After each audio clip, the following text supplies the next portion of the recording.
Here's your podcast script. Why older people are divorcing more than they used to, that's the story we're digging into today, and it turns out the answer says a lot about how life, love, and longevity are all colliding in unexpected ways. Alan Hickenbottom was 67 years old, more than 30 years into his marriage, when he and his wife filed for divorce. And here's what's striking about how he describes it: he still considers the marriage a success. They raised 2 kids together, shared a love of books and art, built a life they were proud of. But when the kids left for college, he looked at his wife and realized they'd become more like roommates than partners. 2 years of marriage counseling didn't change that. And then he did the math. He might have another 40 years ahead of him. So he asked himself, what do I actually want to do with that time? That question, that very specific, very human question, is at the heart of what researchers are calling gray divorce. These are divorces among people 50 and older, and the numbers are striking. The rate of gray divorce doubled in the United States between 1990 and 2010. Today, nearly 40% of all divorces in this country happen between people over 50. And while divorce rates have been falling across most age groups, the one exception is Americans 65 and up. That group is still trending upward. So what's driving this? Experts point to a few overlapping forces. The biggest one might be time itself. Susan Brown, a sociology professor at Bowling Green State University who co-directs the National Center for Family and Marriage Research, talks about what sociologists call empty shell marriages, relationships where there's no real connection left, no vitality, but both people are still technically together. Historically, couples stayed in those marriages for the kids, for financial security, or because of social stigma around divorce. But that calculus is shifting. As Brown puts it, this generation is living longer than any before them, and that changes the question entirely.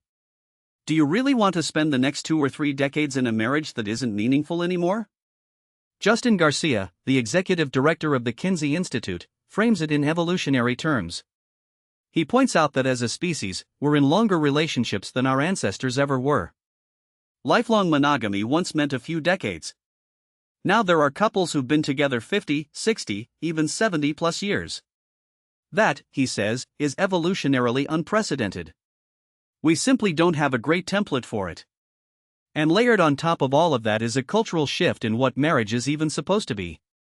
Baby boomers who married young, often because that was just the norm, are now living in an era where marriage is seen as a path to love and self-actualization. Claire Camp-Dush, a sociology professor at the University of Minnesota, puts it plainly: we're no longer just pairing up for economic roles. And our collective tolerance for staying in a relationship that is just so, she says, appears to be going down. For women in particular, there's another layer. A woman named Ruchi, 58 years old, who asked that only her first name be used because she's currently negotiating her divorce, described hitting a wall when her husband of 20 years forgot her 50th birthday entirely. Not the party, not the presents, just a card, maybe a home-cooked dinner. By 9:30 that night, it was clear he'd simply forgotten. And for Ruchi, who had spent years as the default parent while also working full-time in research and science, that moment cracked something open. She started asking, when did I stop being a person? Rebecca Thurston, the Associate Dean for Women's Health Research at the University of Pittsburgh School of Medicine, says menopause often intensifies that reckoning. She describes it not just as a hormonal shift but as a loss of tolerance, and she says she's lost count of how many of her patients have told her they just want to get in the car and drive. Leave it all behind. Of course, divorce is expensive. And older couples nearing or already in retirement have a lot to lose. Some choose a middle path. Gail Emig, 73, separated from her husband of 40 years 6 months ago, but they've decided to avoid the legal and financial mess of an actual divorce. Their financial advisor pays them equally each month from their shared assets. She stayed in their Washington home, he moved to California. Their marriage, she says, wasn't necessarily unhappy, it had just become stagnant. She describes attending her son's wedding, laughing and dancing, practically overflowing with joy, and then realizing she'd barely spent a moment with her husband all day. At home, she often felt lonely even when he was sitting right next to her. What comes after gray divorce isn't always easy either.